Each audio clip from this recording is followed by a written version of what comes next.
Good morning and welcome to Ananke's Women in Literature Festival 2023. This is our third edition, and this time we have a very special guest here with us, Amna Zuberi. Amna, welcome. Hello, how are you, Mehr? Good, thank you. Thank you so much for being here with us today.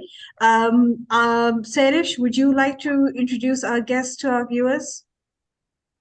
Yeah, sure. So, hailing from the cultural heart of Pakistan, Lahore, Amna Zuberi is an independent photographer and storyteller. Packing a decade and a half long career in communication design in 2016, she chose to dive into her passion. Since then, she vastly traversed across the photographic, culture, and social landscape of Pakistan.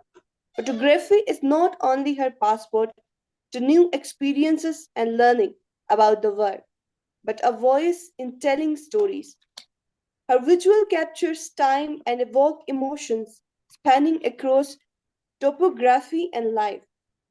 She had the privilege of being the only female Pakistani photographer to cover the 2019 British Royal Tour to Pakistan, with work featured in 8 celebrated coffee tables, titling including international award-winning Pakistan Heritage Cuisine, 3 solos, her own title, Finding Lahore, was established in 2019.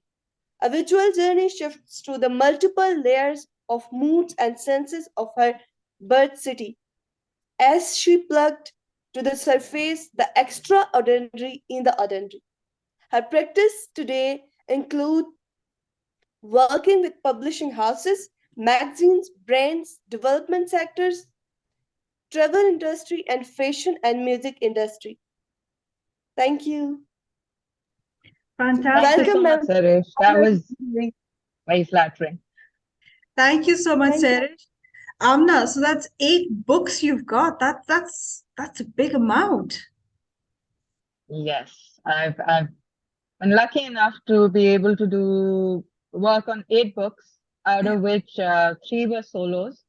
And these are 8 books I photographed. Beyond that, I have had the great experience of curating books and being a photo editor for markings also, by Yeah, which I'm digging through some 30,000 images to pick out a story that we want to tell. that's right. That's right. Now, I think Sehrish had some Yes. questions for you. So, Sehrish, over to you. Let's start off with, talking with Amna about what's it like to do your work. So, Sehrish, over to you. Sure. Thank you so much. So, ma'am, Abna, my first question for you is, being a female photographer, what are the core challenges you were facing? Oh man, the gender question. Um, okay, being a female photographer, obviously, you want to go and you want to be able to cover the things you want to do and go and be everywhere that anybody has the right to be. But then comes in the filters of accepting your culture and social practices and seeing Yeah. where you can go and can't go. And also, for me, one thing that was very important and has been in my practice is evaluating the safety factor. Because I cannot change the environment. It's a male-dominated environment. That's right. The places that I've had the privilege of going and photographing, there have been times I've been the only female there even. So that is a very daunting experience. But Alhamdulillah, I've been very lucky also. Unlike how it's perceived, the greater bit of Pakistan, which is non-urban, is actually a way more safer place to work. There's a lot of respect you get. There is a lot of appreciation you can receive. And they're way more open than we think them to be. See, that's really interesting. And I think this sort of leads to your second question, Sehrish. What can female photographers do? But I think Sehrish has a sort of more detailed question. Okay. Yeah. So the second question is scope of what is the scope for female photographers and in arts? And also, please tell, are there any opportunities for the female photographers in remote areas of Pakistan as well? Of course, I think there are a lot of opportunities. I keep telling people that, you know what, a shift we saw actually, which COVID really promoted also was that local photographers, pehle what would happen is that travel magazines or publishing houses would pick up photographers from the urban cities and send them to do the work. Okay? Either it be Gilgit-Baltistan or it be Balochistan or anywhere. Now what is happening is that with social media coming in and with people being able to share their work, and with something as simple as a telephone having the power to give you an image which can even go into print or anything, what has happened is that there's an entire breed of local photographers that have developed, and very good photographers. So, and I know a lot of people, and I know some really good photographers out of remote Balochistan and out of Gilgit-Baltistan who are doing a fantastic job. Yes, unfortunately, there are not females in them right now. But I do not see that being something that's not going to change very soon. So then what can females do if they want to get into photography? What is it that they can do? Do they stick to their surroundings? Because there's also issues about, taking pictures of friends and family and of course putting them online. What is it that they can do, especially if they're in conservative areas? A few months, I think end of the year was IEI, there's a innovation education project by Marvi Sumro, and they had developed a safe space for young girls to be able to express themselves. And they got me involved because they, one, mentoring them, and number two, they were looking into doing videos, vaghaira, and they actually picked up topics that were around them, and they talked about safely traveling in Hunza, for women. And they went out and they created a video. And my entire conversation with them was that if we look around our own selves to start off with, Mehr, there are a lot of things we can talk about in our own surroundings. We actually tend to ignore those. We think, let's go out, do the bigger thing. Let's go take some landscapes. Let's go cover this.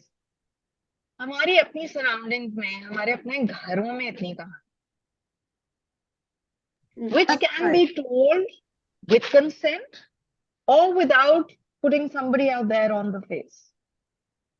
That's right. It's all about communicated. Yes, it's all about how we want to see and what we want to see. That's right. Now, you mentioned videos, which is really interesting. And while I want to come back to talk about the act of communicating through the visual image, Sehrish had a question which is related to videos, and I suppose it leads to the ultimate goal, which is the big screen, cinema. So, Sehrish, over to you. Yeah. So my next question is: do you believe in cinema? Do you believe that cinematography is a tool for behavior change communication? If yes, then how often, ma'am? I think any story, either it be told through images or through cinema, or through any moving images, or even a TikTok that comes to your phone, is a tool for change. It is a tool for that can, and when we say change, let's please understand the first thing any image or moving image or even a word has to do is leave an impact, trigger your thought, and then the change will come eventually.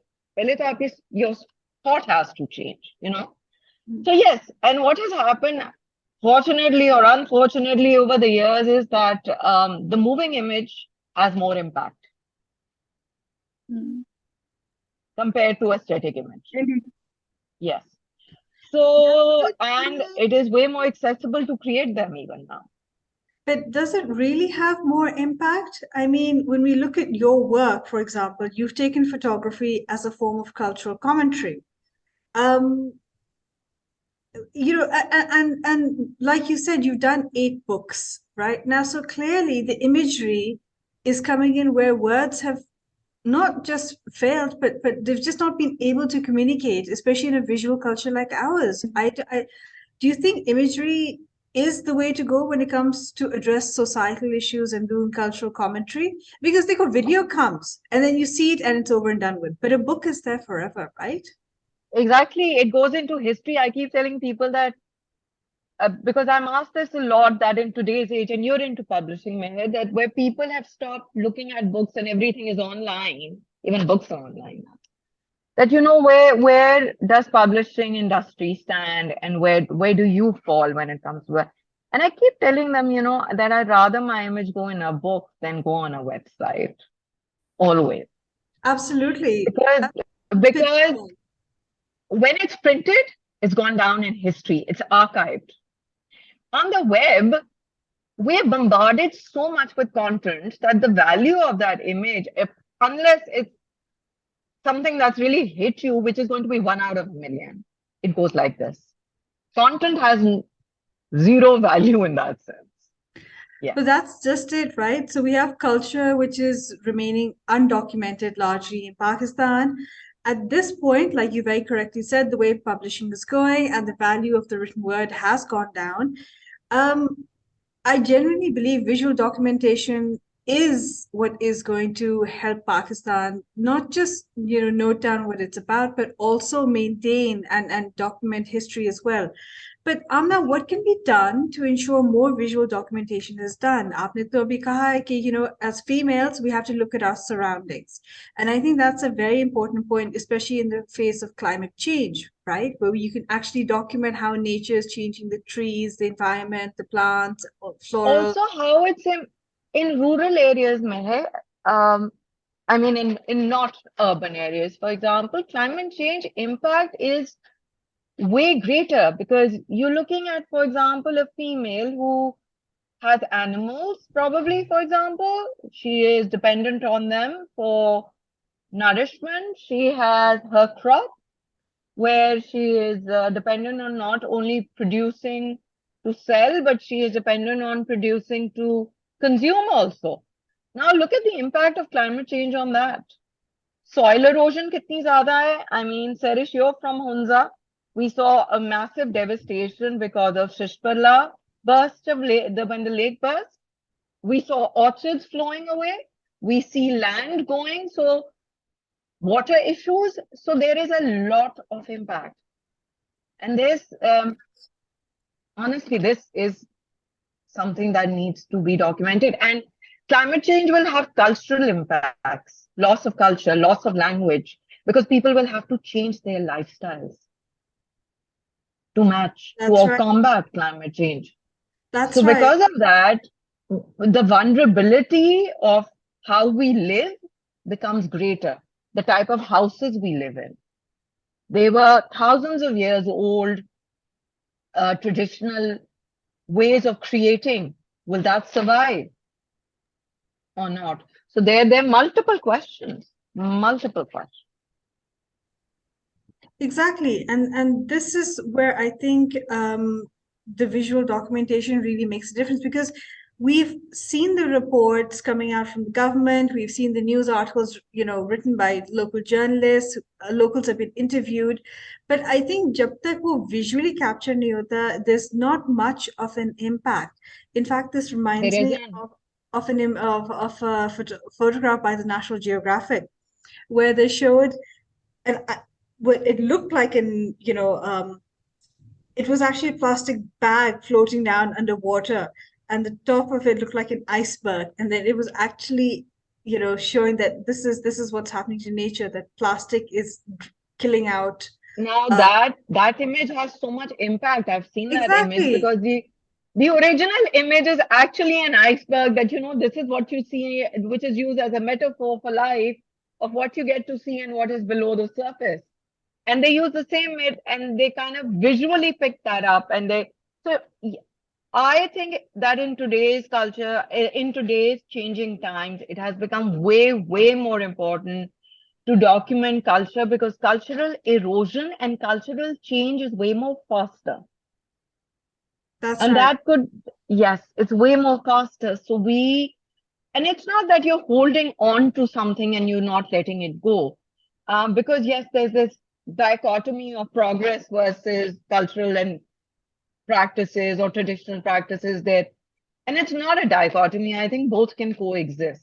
Um, a lot of places, the dilemma is that they want the progress of life, which is for example, as simple as a phone or network in the area. But at the same time, they want to be able to keep practicing the way they have lived their life. Sure, Yeah. absolutely. Going back to Serish's first question, this is something that I've often wondered about. Is there a difference between the male and the female lens? Oh, I believe accessibility would be the confidence to go out and do it. No, in the sense, accessibility is obviously something that's more of an obstacle. But in terms of, for example, when you covered the floods in Sindh, which I know is a very painful area for you to talk about, so I'm not going to go into too much detail, but were you able to pick up on things that you haven't seen covered by other photographers, especially if they're male? Yeah. Yeah. I do think that, and I don't want to judge because there are No, it's just a fantastic, matter yeah, of seeing things differently, seeing the world differently, and we understanding. see things, you see, we'll see things differently. We will. Because a lot of times when you're sitting in that environment, you relate to a lot of things being talked about. Something maybe as simple as, I still remember, and I maybe have mentioned this to you, that in that where, when I was in the environment covering it, the fact that after 10 p.m. at night, girls would get up and make a wall out of cloth and shrouds next to the river so that the seventh one could take a bath inside or clean herself up. Yeah. That insecurity of the female body, the fact that we don't own public spaces, either you and I live in a city or anywhere else, you tend to absorb it very differently. You tend to look at kids very differently. And you tend to understand the context of it as well, which is so important. That's one of the things, for example, that famous National Geographic image, Steve McCurry of the Afghan girl. And the image went global. It's still extremely popular, but people didn't really understand the context of it till much later when she was interviewed and she was asked, and she said that expression was actually an expression of anger, right? Like, who is this violating my space? Yes. Context makes a huge difference. Context makes a huge difference. How you relate to a story makes a huge difference. For anybody telling a story, I think a percentage of a visual story, a percentage of that is you yourself and how you are relating to what you see in front of you. And I do think that in every work that a photographer does, him or herself is in it. Absolutely. That will impact the way you'll capture it. That's right. Now, Sehrish had a question for you, which I suppose is very much linked to context in terms of how females can actually get out there and sort of find, because what you're saying is so important, and it's a conversation that is not, it doesn't take place at all in the public sphere. Sehrish, you had a question about mentorship and internships, which I suppose is so important. Yes, ma'am. I have the question. For the female photographers and other marginalized communities, are there any supportive organizations, fellowships that can help them in professional development? Yeah, this within is the photography world? Within the world of photography? My question is, I should repeat the question. For the female photographers and other marginalized communities, are there any supportive organizations or fellowships that can help them in professional development? I There think are now. Yes. in terms of becoming professional photographers. Yes. That's the Okay, biggest thing. so they've yes, there is a Pakistan photojournalism group There are Shahzaman Baloch is a very well-known photographer. He started 4 years ago a fellowship where he selects a number of people and then they're trained. Pataka Films has an SOC, I am Shamina one of Kanwal. the beneficiary of Pataka pictures. Oh, See? Yeah. fantastic. Yes. So and they're doing particularly a residency in, for example, Gilgit-Baltistan right now. There are smaller groups that keep coming up. Dastan Goi has done a bit of work. And there are photographers who are now, I think it is now coming up more where people are starting to, and versus focusing on it as photography or videography, the focus, as I said, IEI, Marvi Sumro in Hunza, they're working with your 15 to 17-year-old girls. And so what is happening is that there are opportunities coming up. People, younger women are getting involved. And it is being more looked by the fact that a place where they're able to express themselves and tell the stories that nobody is telling. Because you have to say that when you are part of a community, the way you will be able to tell a story will be, I feel, will have way more depth than an outsider who comes in. It's a different perspective. For example, in a lot of refugee camps around the world, it is part of the United Nations when they're working with children, vagaira. And the world-renowned photographer Muhammad Mohsam Husain jo hai, you know of him. So he was brought up in a refugee camp, Mehr. And that context and that lens, it hones it, it shapes it. Okay, so he was part of. So Raza Dagati was hired by UN and to go and do a workshop so the kids could express themselves. And they took these small cameras with them. And that is where he started learning to express himself. And look where he is today. And he now does it. So where you go, you take cameras, you give it to that community, and it's now happening around the world. And from younger kids to teenagers, the way they're able to tell a story, any community that will hold a lot within it, the way they're able to tell those stories, nobody can trust. Yeah. So, and I think this should be massively encouraged also. But I guess where people shy away is the accessibility of the tool. Yeah. Because there's a price attached to it. Let's be honest. And a lot of people become very hesitant to get involved because they're like, oh no, it's going to be expensive. I'll need this. And I keep telling people, you need nothing but a phone to tell a story today. That's it. Yeah. If you have that, start. Don't worry about what camera I have and what lens I have. Start telling stories.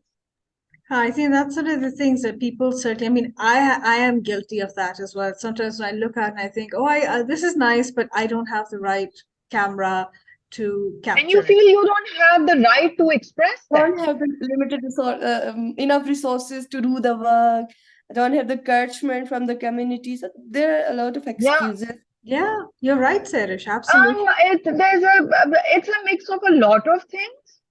But I think one has to begin for themselves first. And that is where, you see, I'll tell you, photography is not like walking into an office and starting a job where you'll get paid at the end of the month. You don't. Yes. That's the honest fact. Being a freelance independent photographer is not easy. In our economic times, it is really difficult. And in Pakistan especially, either it be a male or a female. And what is your power and strength is your portfolio. Even if you just told stories for yourself. But the benefit you have today versus what somebody had 10 to 15 years ago is a platform where freely you can express your voice, which is social media. There'll be a lot of stories that I go out and do. Mehr, you would have seen the Hazarganji story I did a few years back. Yes. Yes, I have. I did that for myself. And that went viral humongously. And that my only achievement was that God, I need as many people to understand this and hear this out, because we're very isolated from that trauma here. And that was an achievement for me, that people heard and people came to know. So a lot of work you do for yourself, a lot of it. Absolutely. We're near the end of our session. So, Sehrish, if you have Yeah. any final questions you want to talk about or you want to ask Amna, please I feel am free. done with my questions. You've asked everything. Amna, is there anything we've missed out on that you might want to share? I mean, anything you want to ask, we can. If you have anything you feel you I want to know do. more. I have one last question. You did a fantastic book on Lahore, Finding Lahore, and it had the Thank most you. striking cover. Do you think you want to do more cities now? I'll have to probably shift to a city to do it. To Finding understand. Lahore is Yeah. to understand it. You need to. It's not about what you see, it's about the vibe. It's about the vibe. So, and Finding Lahore was never meant to be a book. It never started out as a book. Finding Lahore is 7 years of work, body of work, over 7 years. And it was more of a personal journey of my own to understand my city, because I feel the divide of your Cants and Gulbergs versus where the city started growing from is humongous. And there's like a gap between it. And I just, for me, I felt I used to go like a tourist. And my only relationship was that fresco or that arched wall. And I was like, what? I live here. I should not be taking permission. It's not like about a permission or a right to access, because I've put those It's your home. impositions on my own self. It's your We do home. it to ourselves. It's my home. So it was actually about me going and understanding home. And that's when I started walking Lahore and I started photographing Lahore. And Yeah, and you yeah, did such a fantastic job. Your book went global. thank you. So clearly Thank you. you tapped into the soul of it. We're near the end. We are at the end of our session now, and I wish this could have gone on longer, but thank you so much, Amna, for taking the time out to do this with us. Thank you so much. It was lovely speaking to you and Sehrish. Thank you. And Thank Sehrish, you. thank you so much for the thoughtful questions. I think Thank you, Amna. we certainly can take this forward. Yes, Mehr, thank